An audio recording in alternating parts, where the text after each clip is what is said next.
ಸ್ನೇಹಿತರೆ, ಕುಮ್ಮಟದುರ್ಗದ ಎದುರಿನ ಇರ್ತಕ್ಕಂಥ ಬೆಟ್ಟಕ್ಕೆ ಪ್ರತಿ ಬಾರಿ ಬಂದಾಗಲೂ ಕೂಡ ಅಲ್ಲಿ ಹೋಗ್ಬೇಕಂತ ಅನಿಸ್ತಾ ಇತ್ತು. ಆದರೆ ಪ್ರಥಮ ಬಾರಿಗೆ ನಾವು ಬರ್ತಾಯಿದ್ವಿ.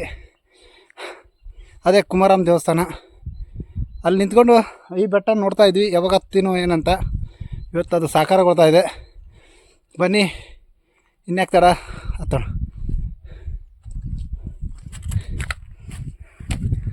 ಯಾಕಂದರೆ ಎಷ್ಟೋ ಜನ ಕೇಳ್ತಾಯಿದ್ರು ನನಗೆ, ಆ ಬೆಟ್ಟದಲ್ಲಿ ಏನಿದೆ ಅಂತ. ಇಲ್ಲೊಂದು ವಾಚ್ ಟವರ್ ಇತ್ತು. ಯಾಕಂದರೆ ನಮಗೆ ಎದುರಿನ ಬೆಟ್ಟದಲ್ಲಿ ಕಾಣ್ತಾ ಇತ್ತು. ಆದರೆ ಇವತ್ತು ನೋಡೋಕೆ ಹೋಗ್ತಾಯಿದ್ವಿ. ನೋಡ್ತಾ ಇರ್ಬೋದು ಕೋಟೆ, ಕುಮಾರಮ್ಮ ದೇವಸ್ಥಾನದ ಎದುರಿಗಿರ್ತಕ್ಕಂಥ ಬೆಟ್ಟದಲ್ಲಿನ ಕೋಟೆ.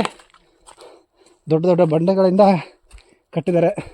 ನೋಡ್ತಾ ಇರ್ಬೋದು ಕುಮ್ಮಟದುರ್ಗ ಹೇಗೆಲ್ಲ ಕಾಣ್ತಾ ಇದೆ.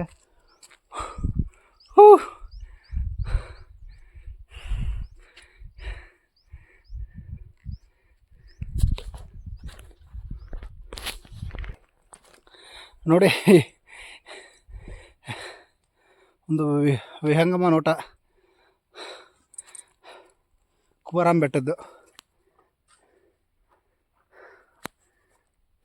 ಅದು ಕುಮಾರಮ್ಮ ದೇವಸ್ಥಾನ, ಅದು ಅಗಸಿ ಬಾಗಿಲು.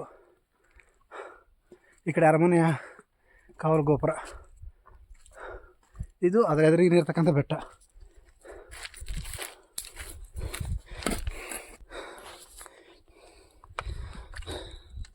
ಮಳೆಗಾಲದಲ್ಲಿ ನೀರು ತುಂಬಿಕೊಳ್ಳುತ್ತೆ.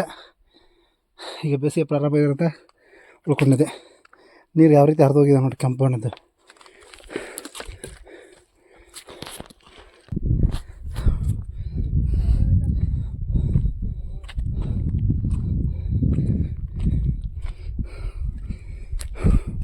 ಇನ್ನು ಹೋಗ್ತಾ ಇದ್ದೀವಿ. ತುಂಬ ದಣಗಾಯ್ತು.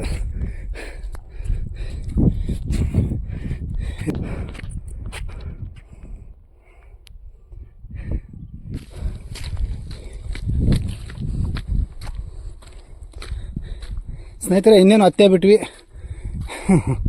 ಬಹುದಿನದ ಕನಸು ಈ ವಾಚ್ ಟವರ್ ನೋಡಬೇಕು. ಇಲ್ಲಿಂದ ಮುಂದೆ ಏನಾದರೂ ಐತಿಹಾಸಿಕ ಕುರುಹುಗಳು ಏನಾದರೂ ನಮಗೆ ಲಭ್ಯವಾಗಿ ಇನ್ನೊಂದಷ್ಟು ಇತಿಹಾಸಕ್ಕೆ ಏನಾದರೂ ಸಾಕ್ಷಿಗಳು ದೊರೆತೇವನಂತ ನೋಡೋಣ. ಸ್ನೇಹಿತರು ವಿಜಯ್ ಇದ್ದಾರೆ, ಅವರು ತಮ್ಮ ದೃಷ್ಟಿಯಿಂದ ಇದನ್ನೆಲ್ಲ ಹೀಗೆಲ್ಲ ವಿಶ್ಲೇಷಣೆ ಮಾಡ್ತಾರಂತ ನೋಡೋಣ.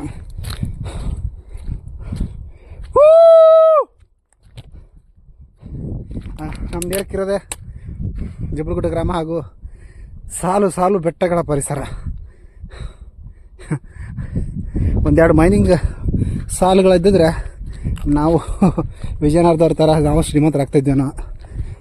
ಆದರೆ ಬರೀ ಕಲ್ಲು ಬಂಡೆಗಳ ನಮಗೆ 7 ಸಾಲುಗಳಾಗಿಬಿಟ್ಟು.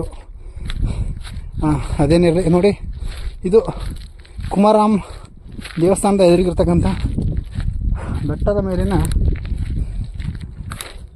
ಕಾವಲು ಗೋಪುರ.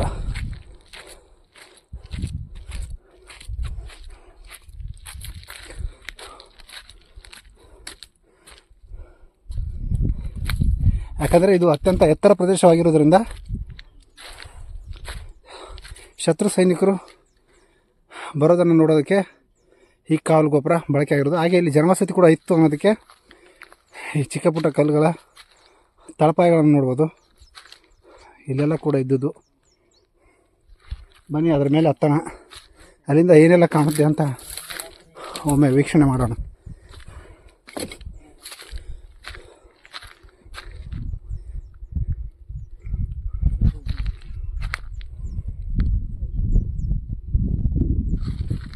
ಇಲ್ಲಿಂದ ಜೈನ ಬಸದಿ ಹಾಗೂ ಜೈನ ಬಸದಿಯ ಪುಷ್ಕರಣಿ ಕೂಡ ಕಾಣ್ತಾ ಇದೆ. ಹಾಗೆ ನಮ್ಮ ನೇರಕ್ಕೆ ವಕ್ರಾಣಿ ಕೆರೆ ಕೂಡ ಕಾಣುವಂಥದ್ದು. ಹಾಗೆ ಈ ಬೆಟ್ಟದ ಮುಂದೆನೇ ಇರುವಂಥದ್ದು ಜಟಂಗಿ ರಾಮೇಶ್ವರ ದೇವಸ್ಥಾನ.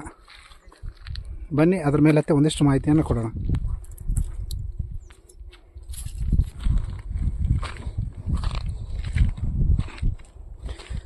ಅಂತಿಮವಾಗಿ ಕಾವಲು ಗೋಪುರ ಬಗ್ಗೆ ನಮ್ಮ ನೇರಕ್ಕೆ ಕಾಣೋದೆ ಕುಮಾರಮ್ಮ ಗುಡಿ. ಇದು ಕುಮಾರಮ್ಮ ಗುಡಿ.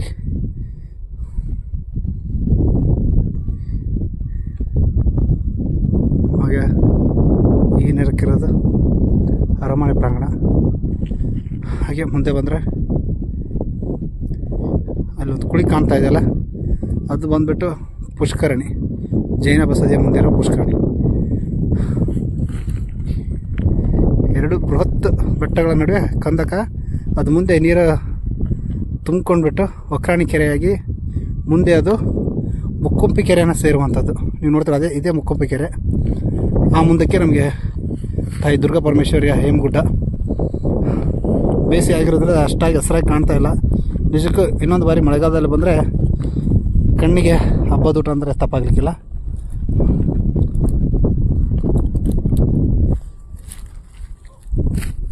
ಬನ್ನಿ. ಹಾಗೆ ಇನ್ನೊಂದು ಸದಾವಕಾಶ ಅಂದರೆ ನಮಗೆ ಇವತ್ತು ಸೂರ್ಯಾಸ್ತವನ್ನು ಈ ಬೆಟ್ಟದ ಮೇಲೆ ನೋಡುವಂಥ ಸೌಭಾಗ್ಯ ನಮ್ಮದಾಗಿದೆ.